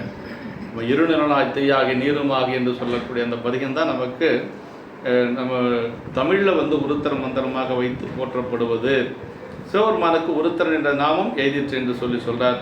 வேதம் 3 நடுவில் யசுர்வேதத்தின் 7 காண்டங்களின் நடுக்காண்டத்தில் இருப்பது திரு உத்தரம் என்று சொல்லி, வேதம் 4 அப்படி மெய்ப்பொருளாக திருவைந்தெழுத்து இந்த திரு உருத்தரத்தில் இருத்தலின் இதனை வேத புருடனுக்கு கண்ணாகவும் திரு 5 எழுத்தை கண்மணியாகவும் பெரியோர் கூறுகின்றனர் என்று சொல்லி சொல்றார். இப்படியெல்லாம் நமக்கு உலகப் பொருள் அனைத்திலும் இறைவன் பகுப்பின்றி அவையால் கலந்து நிற்றல்பட்டு இறைவனை விஸ்வரூபனாகவும் விசுவேசனாகவும் புகழ்ந்து வணக்கம் திருவுருத்தரம் என்று சொல்லி சொல்றார். அப்படி உவந்தார் என்று சொன்னால் பெருமான் மகிழ்ந்து ஏற்று அருள் புரிந்தனர். சடையார் கொள்ளும் அன்பு என்று சொல்லி சொல்றார். ஆமாம். அடுத்து 8வது திருப்பாட்டு. காதல் என்பர்தம் மருந்தவ பெருமையும் கலந்த வேத மந்திர நியதியின் மிகுதியும் விரும்பி ஆதி நாயகர் அமர்ந்தருள் செய்யமற்றவர்தாம் தீதிலா நிலை சிவபுரி எல்லையில் சேர்ந்தார். இப்படி தினசரி அவர் என்ன செஞ்சார்? கழுத்தளவு நீரிலே நின்று உருத்திர மந்திரத்தை அவர் அப்படியே சொல்லிக்கொண்டே இருந்தார். இரவும் பகலும் எந்த நேரமும் இடையறாது சொல்லி கொண்டிருந்தார். அது மட்டுமல்ல, அன்போடு ஒருமித்த ஒரு சிந்தையோடு சொல்லி கொண்டிருந்தார். அப்படி சொல்லிட்டு இருந்ததுனால அந்த விருப்பமிக்க அன்பருடைய அரிய தவத்தின் பெருமையினையும் அத்தவத்துடன் கடந்த வேத மந்திரத்தின் நியதியின் அளவு கடந்த மிகுதினையும் ஏற்றுக்கொண்டு ஆதிநாயகர் அமர்ந்தருள் செய்ய மற்றவர்தாம். அப்படி பெருமான் ஆதிநாயகராக சிவபெருமான் விரும்பி அருள் செய்யவே பசுபதியார் தீதிலா நிலை சிவபுரி எனது எல்லையில் சேர்ந்தார். சிவபுரி பெருமான் இருக்கக்கூடிய சிவபுரி, அங்கே போயிட்டா மீண்டும் இங்கே வர தேவையில்லைங்க. ஏன்னா சிவபுரிக்கு போயாச்சுன்னா மீண்டும் இங்கே இந்த மண்ணுலகத்துக்கு வர தேவையில்லை. நம்ம நாயன்மார்கள் எல்லாரும் அடைந்த நிலை அதாங்க. காதல் என்பர் அப்படின்னா தூய அன்போடு நேசத்தோடு நெஞ்சு இருக்கணும். எப்படி நெஞ்சு இருக்கணும்? இறைவன் மீது நேசம் கொண்ட நெஞ்சா இருக்கணும். அதான் ரொம்ப நேசம் கொண்ட நெஞ்சா இருக்கும். இப்படி அமர்தல் விரும்பி வீற்றிருத்தல் ஆளவுடையார் தம்முடைய அன்பர் அன்பின் பாலுள்ளதாய் மூலம் அமர்ந்த நயப்பாடு முதிர்ந்த பற்றும் முற்றச்சூல் கோலமதனில் உள்நிறைந்து குறித்த பூசை கொள்கின்றார் என்று சொல்லி சண்டீஸ்வர நாயனார் புராணத்தில் சொல்வார் சேக்கிழார் பெருமான். அது மாதிரி இறைவன் இருக்கக்கூடிய 2 இடம் என்னன்னா, மந்திரத்தினுள்ளும் அடியாருடைய அன்பினுள்ளும் விளங்குகின்றான் என்பது உண்மை. இறைவன் இருக்கக்கூடியது எங்கேன்னா மந்திரத்தில் பெருமான் இருக்கிறான். அதே மாதிரி அடியாருடைய அன்பிலே நிறைந்திருக்கிறார் என்று சொல்றார். தீதிலா நிலை சிவபுரி தீமை இல்லையாக செய்து நிலைவேருடைய வாழ்வு தரும் சிவனுலகம் என்று சொல்லி பசுபதியார் அடைந்த நிலையை சொல்றார்கள். தீதிலா நிலை சிவபுரி என்று சொல்லுகிறார். இவருக்கு பசுபதியாருங்கிற உருத்தர பசுபதி நாயனார் பெயர் காரணம் எப்படி வந்ததுங்கிறது இந்த பாட்டில் கடைசியாக சொல்லி முடிக்கிறார். நீடும் அன்பினில் உருத்திரம் மோதிய நிலையால் ஆடு சேவடி அருகுற அணைந்தனர் அவர்க்கு பாடு பெற்ற சீர் உருத்திர பசுபதியாராம் கூடு நாமமும் நிகழ்ந்தது குவலயம் போற்ற. அதாவது நீடும் அன்புடனே, எப்படி சொல்லணும்? நீடும் அன்புடனே திரு உருத்திரத்தை ஓதிய நிலைமையினாலே இறைவரது ஆடுகின்ற திருவடியின் அருகு பொருந்து அணைந்தனர். ஆதலின் பெருமை பெற்ற சிறந்த உருத்திர பசுபதியார் என்ற கூடும் பெயரும் உலகம் போற்ற நிகழ்ந்தது என்று சொல்லி இந்த நாயனாருக்கு உருத்திர பசுபதியாருங்கிற பெயர் வந்ததனுடைய காரணத்தை சொல்றார். அறிவாள் தாய நாயனாருக்கு அந்த கழுத்திலே அறிவாலை பூட்டி அறிய முற்பட்டதனால் அந்த பெயர் வந்ததுங்க. பன்கழுத்து அறிவால் பூட்டி அறிதலால் அறிவாள் தாயர் ஆயினார் தூய நாமம் என்று சொல்லி நமக்கு சேக்கிழ பெருமான் போற்றுவார். இப்படி நமக்கு ஒரு சிலதெல்லாம் எஞ்சாத வாட்டாயன் அடியார்க்கும் அடியேன் என்று சொல்லி நமக்கு முதல் நூல் சொல்லுகிறது. அதே மாதிரி நீடும் அன்பு அப்படின்னா தூய அன்பு, இந்த காதல் அன்பர் என்று சொல்லுவது போல சொல்லாருங்க. அதாவது முக்தி நிலையிலும் உயிர் இறைவனுக்கு அடிமையாய் நிற்கும் ஆதலின் சிவபுரி எல்லையில் சேர்ந்த பசுபதியார் அங்கும் நீடிய அன்பினால் அடிமை திறம் புரிந்து இறைவனது சேவடியின் அருகுற அணைந்திருந்தனர் என்றளமாம் என்று சொல்லி கோடி கோடி புரட்சிறு பூதங்கள் பாடி ஆடும் என்றதும் நம்ம பெரிய புராணத்தில் பார்க்க முடிகிறது. நன்மை சேர் கணநாயகராயவர் செய்யும் நயப்புறு தொழில் பூண்டார் என்று சொல்லி வெள்ளானை சருக்கத்தில் நம்முடைய கலரிற்றெறிவார் பெற்ற நிலையை நமக்கு சேக்கிழ பெருமான் போற்றுகின்றார். நன்மை சேர் கணநாதராய் அவர் செய்யும் நயப்புறு தொழில் பூண்டார் என்று சொல்லி அவர் பெற்ற கலரிற்றெறிவார் பெற்ற நிலையை சொல்லுவார். ஆடு சேவடி என்று சொன்னால் தூக்கிய திருவடி. நம்ம எங்கே பூத்த பெருமானுடைய அப்படி வழிபாடு செய்யணும்னா நம்ம கண்ணு முன்னாடி எந்த நிற்கணும்? அந்த தூக்கிய திருவடி நிற்கணுங்க. அதான் தூக்கிய திருவடி. அதுவே உயிர்களை மலச்சேற்றி நின்றும் எடுத்து அருள் தருவதாதலின் அந்த அருளினை பெற்ற பசுபதியார் அதன் அருகு அணைந்தனர். அப்படி பூத்த பெருமானுடைய அந்த தூக்கிய திருவடியில் போய் அணைந்தார் என்று சொல்றார். ஆடு சேவடி அருகுற அணைதல், அப்படியே அந்த திருவடி கீழே போய் அமைந்தார் என்று சொல்லி நம்முடைய நாவுக்கரசு பெருமானுடைய நிலையை சொல்லுகின்ற பொழுது இப்படிதான் நன்னறிய சிவானந்தத்தின் ஞான வடிவையாகி அன்னலார் சேவடி கீழ் ஆண்டரசு அமர்ந்திருந்தார் என்று சொல்லி, அது மாதிரி அந்த பெருமானுடைய ஆடு சேவடிக்கு கீழ் அருகுற அணைந்தார் என்று சொல்லி போற்றுகின்றார். குருத்தரபது குவலயம் போற்ற என்று சொல்லி அப்படியே உலகத்தில் உள்ளோர் அத்திருப்பெயரை போற்றும்படி அவர் நின்றார் என்று சொல்லி போற்று திருத்தொண்ட தொகையாலும் அது கொண்டு உலகராலும் துதிக்கப்படக்கூடிய ஒரு பெருமை என்று சொல்லி அப்படிப்பட்ட நாயனாருடைய திருச்சரிதத்தை நம்முடைய சேக்கிழ பெருமான் 10 திருப்பாடல்களை பாடியிருக்கிறார். அப்படி 10 திருப்பாடல்களை பாடி அவருடைய பெருமைகளை நமக்கு உரைத்திருக்கிறார். அதாவது ஆற்றின் நீர் வெள்ள காலத்தில் வயல்களினுள் தானே வந்து புகுவது வயல்களினுடைய இயற்கை வளத்துக்கு சிறப்பு என்று சொல்லி இந்த சரீரத்திலே கூறப்பட்டிருக்கிறது. குலத்தின் நோங்கிய குறைவிலா நிறைகுடிகள் செறிந்து விளங்குவது நகர சிறப்பு. நிறைவில்லாத குடிகள், குறைவில்லாத குடிகள், நிறைவில் குலத்தின் நோங்கி குறைவில்லாத நிறை குடிகள் செறிந்து விளங்குவது நகரத்தினுடைய சிறப்புகளில் ஒன்று. திரு உருத்தரம் வேதங்களில் சிறந்தது. அது மறைகளின் பயனாக இருக்கக்கூடியது. உருத்தரத்தை விதிப்படி அன்போடு ஓதுவது சிறப்பு. அதே மாதிரி உருத்தரம் கொண்ட அன்பு நிறைந்த ஒருமை மனத்தோடு கழுத்தளவு நீரிழப்புக்கு கைகூப்பி நின்று இடையராது கணித்தல் பெருந்தவமும் சிவ புண்ணியமும் ஆகும். இவ்வாறு ஓதுவோர் சிவனுலகில் சேர்ந்து சிவனடி அருகில் இவற்றிருப்பர். உருத்தரம் சிவன் திருநாமத்தை உள்ளே பொருந்த வைத்தது என்று சொல்லி நம்மளுக்கு மந்திரத்தை நாம் கணிக்கின்ற பொழுது கூட அந்த நீர்நிலைகளிலே நின்று கணிப்பது ஒரு பெரும் புண்ணியம் என்று சொல்லி பல கோடி புண்ணியங்கள் கிடைக்கும் என்று சொல்லி நமக்கு பெரியவர்கள் கூறுவார்கள். அந்த வகையிலே உருத்தர பசுபதி நாயனார் அந்த உருத்தர மந்திரத்தை சொல்லி பெருமானுடைய திருவடி பேர் அடைந்த ஒரு சிறப்பினை தெய்வ சேக்கிழாபுரம் நமக்கு போற்றி இருக்கின்றார். இந்த நல்ல நாளிலே நாயனாருடைய திருவடி தாமர்களை மனமொழிமைகளை வணங்கி குருமகா சன்னிதானங்களுடைய பொன்னார் திருவடிகளை வணங்கி அமைவோம். என்றும் இன்பம் பெருகும் இயல்பினால் ஒன்று காதலித்துள்ளமும் ஓங்கிட மன்றுளார் அடியார் அவர் வான்புகழ் நின்றதெங்கும் நிலவி உலகலாம். திருச்சிற்றம்பலம்.